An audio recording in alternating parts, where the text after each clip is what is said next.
So there are many things that are long in this world. You have Crocodile Tales, the Eiffel Tower. You have that one Nirvana tribute movie that's like over 3 hours long. Rulers, meter sticks, those are pretty long. The first thing that popped into my head whenever I was thinking of things that are long are men's shoes, because we have long feet.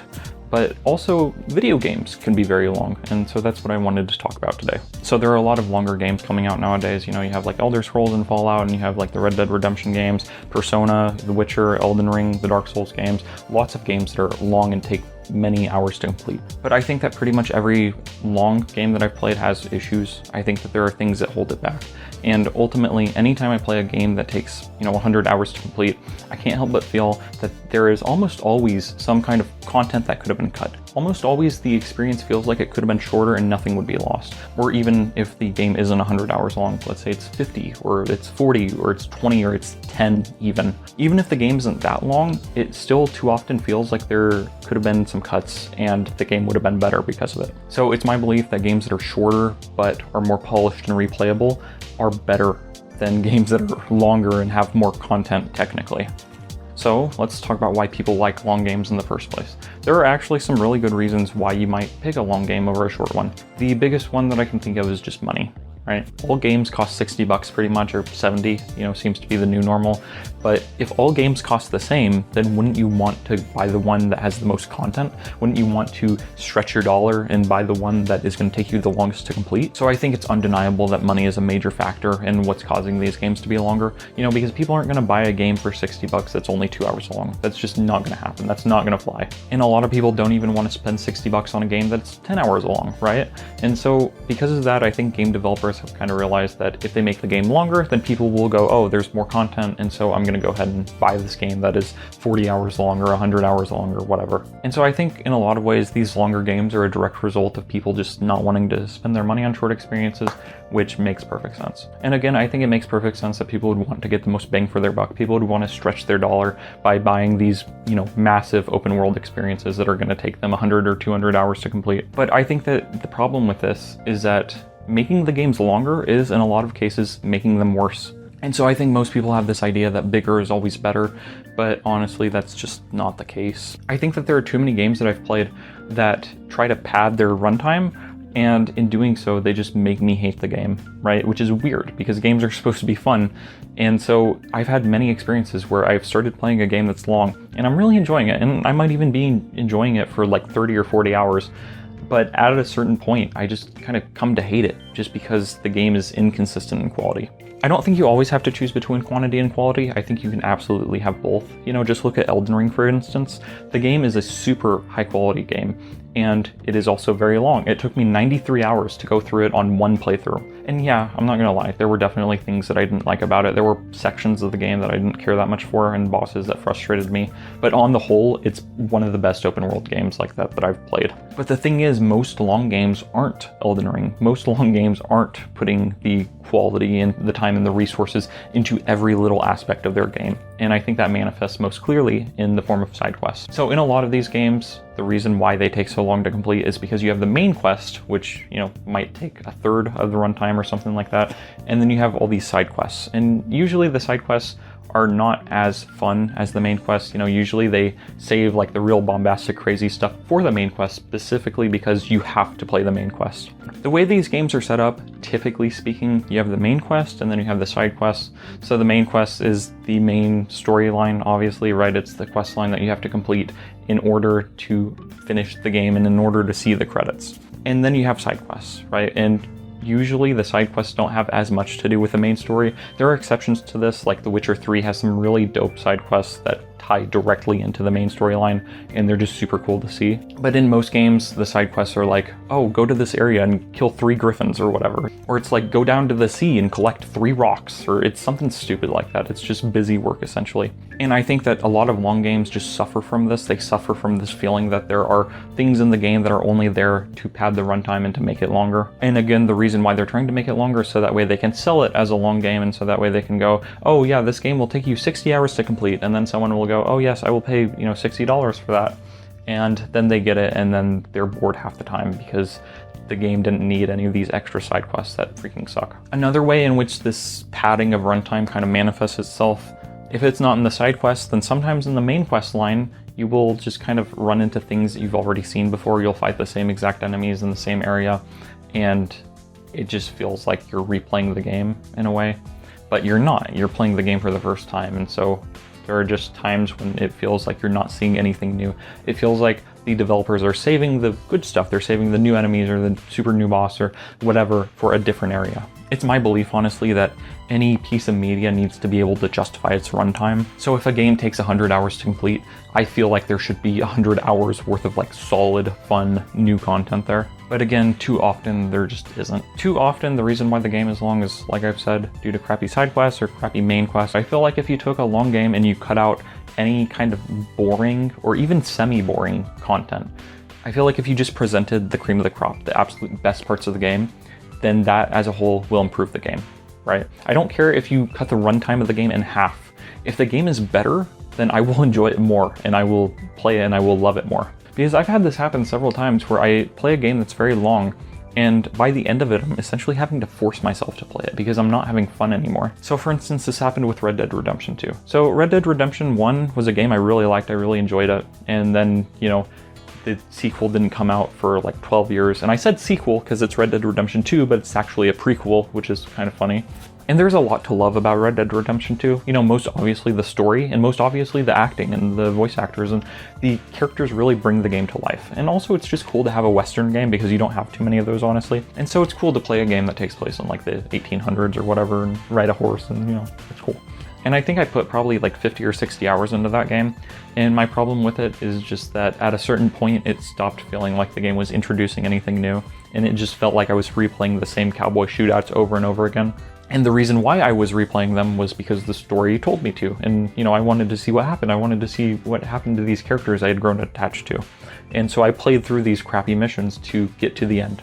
And the problem with this is that if you're playing a game and you're not having fun, then you will hate it, right? It's the same as like doing anything. It's the same as like taking out the trash, right? If you're not enjoying it, then you're gonna hate it, right? And real quick, I want to say a lot of people absolutely love and adore Red Dead Redemption 2, and I'm not trying to change your opinion on it. I didn't like it. By the end of it, I had grown frustrated with the game, and I was like, why are we having a mission where we're building a house? I'm like, this is not fun. This is not enjoyable. I'm not having a good time playing this game. And so I can't help but feel that if the game had been cut down to something that was 20 hours, right? Essentially, if the game had been a third of what it was, then I think I would have loved it, and I think I would have replayed the crap out of it if it were just a polished, really excellent, tight experience. And a lot of people will say it's a tight, polished experience, and that's totally fine. But to me, I just felt like there was crap that could have been cut and nothing of value would have been lost. But one thing I do want to speak about on Red Dead Redemption 2, and this is a plus of longer games, this is why people like longer games and longer books and TV shows and longer movies, right? It's because you can grow attached to the characters in a way that you can't with an 8 or 10 hour game. If you have a longer runtime, then you have more time to play around and you have more time to show off the characters, right? And so you can see them change and you can see them twist and you can see real growth happen across the span of many hours. And I think that's just something special about long games that can't be replicated with shorter games. The Witcher 3 is honestly another one of the long games that I think is like pretty solid, up there with Elden Ring. It's one of those long games that I just don't really have too many complaints about. And so this gives you the opportunity to read the, like 7 or 8 books, and then to play the first 2 games, and then you hop into the third one, having grown attached to these characters, having grown attached to Geralt and Triss and Dandelion and all the rest. And that is just not something that can be replicated by shorter games. And so I think there is a value in having some length, but at the same time, I think that you just have to make sure it's good, right? And so this brings me to my main point, which is that I prefer games that are shorter but more replayable. So for instance, I really love Resident Evil 4, the original and the remake, but we're talking about the original. And I've sunk probably 200 hours into it across different systems and different platforms. And I've spent all that time, you know, being Leon, right? And the game is only like 15 or 20 hours long at most, right? It doesn't take ages to complete. There isn't much that can change between one run of the game and the next, right? It's pretty linear, it's pretty straightforward. And so because of that, why have I played that game like 10 times or something like that?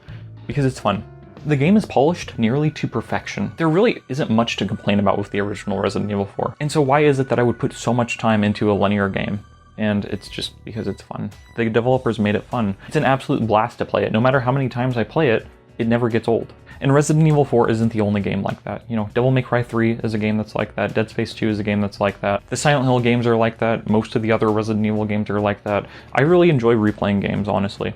And a lot of the reason why is just because the games are well made. And I think that because of the fact that I have replayed some of these games so many times, I remember them much better than I will ever remember any kind of long open world game. Elden Ring is a freaking blast. Elden Ring's phenomenal. If you're considering playing it, play it. But the thing about it is, even though I put 93 hours into the game, I don't really remember it that well. I remember a lot of things from it, right? I remember like big sections, I remember big places, but I don't remember the little things about it. And the reason why is because if you put 93 hours into something, at some point it all just kind of becomes a blur. And really all it is that Resident Evil 4 is shorter than Elden Ring, and so because of the fact that it's shorter, there's less to remember about it, and so because of the fact that I've replayed it so many times, I have every section of that game memorized. And so I feel like some people would probably say that this is comparing apples to oranges, right? Because they're two completely different experiences. But at the end of the day, I will remember my time with Resident Evil 4, whereas Elden Ring, you know, it's awesome, it's great, and I'll probably play it again at some point, and we'll get to that in a second. But even though it's awesome and fantastic, I don't remember it as well. You know, it just doesn't exist in my head in the same way that Resident Evil 4 does. And one response to this is just, oh, why don't you replay Elden Ring? Why don't you just replay The Witcher 3? And the reason why is because I don't want to commit to it. I was talking about this with Polymacho, who makes videos also. Go check out his stuff, it's great. But we talked about this idea of commitment to a game. I don't want to commit to another 110-hour run of The Witcher 3 and all of its DLC. I don't want to commit to another 90+ hour run of Elden Ring and to try to collect all the spells and, you know, collect all the weapons and stuff like that. It's just too big, it's too much. And so because of that, I'm much more willing to replay Resident Evil 2, for instance, which I can get through in about 6 hours. Or I'm more willing to replay Dark Souls 3 as opposed to Elden Ring. Even though Elden Ring and Dark Souls 3 play pretty similarly, the thing is that Elden Ring is like 3 times the size of Dark Souls 3 with its DLC. And so because of that, I feel like it's just harder to justify spending the amount of time necessary to complete Elden Ring. And that's really what it is I want to be able to complete games. I don't want to just start them and then stop them 5% of the way through. If I start up a game again, then I go into it anticipating that I will be completing it and that I will be finishing it and that I will see the entire whole experience. And so I find it hard to commit to long games like this and to commit to replaying them. And I don't even think it's a time issue. I think it's solely a commitment issue. It's just I don't want to commit to spending 90 hours on a game. It's big and it's overwhelming and it just seems like a gargantuan task. It's the same reason why I struggle with reading books that are long. You know, like I'm sure that War and Peace is phenomenal. I'm sure that if I actually sat down and read it, I would have my mind blown and I would go, wow, this is a great work of literature. But I just don't want to commit to it, honestly. And I think games are really interesting with regards to length because of the fact that other mediums kind of have limits on their length. So for instance, the average American comic book issue is about 20 pages. Or the average TV show episode is going to be about half an hour to an hour. The average movie is going to be about 2 hours, unless you're the aforementioned Kurt Cobain tribute movie. A good length for a novel is probably between 200 and 400 pages, but games don't really have that. I think that certain kinds of games kind of have expectations and stuff like that. So for instance, most people will expect a linear game to be about 8 to 10 hours long, you know, your average Call of Duty campaign or whatever. Even something like Doom, I think, takes about 10 hours to complete. But the thing about games is that because of the fact that they are kind of unrestricted in that regard, you can have a game that takes, you know, an hour to beat, or you can have one that you can sink 2,000 hours into and not even see everything in it.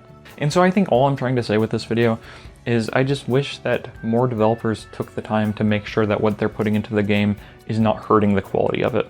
You know, it may lengthen the game and that might appeal to more people, but I think that too often there are just things in the game that could have been cut and it would have been a better experience. And again, this isn't true of only games. This is true of books and comics and music and movies and YouTube videos.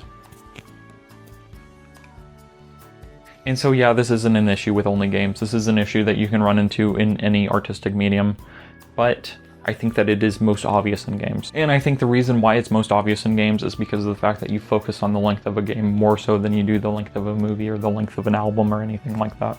So I think that really what I'm trying to say is that it's not about the size of the thing, it's about how you use it. So thank you and have a nice night. This kind of work is about finesse, stranger. Little bit goes a long way. You'll see.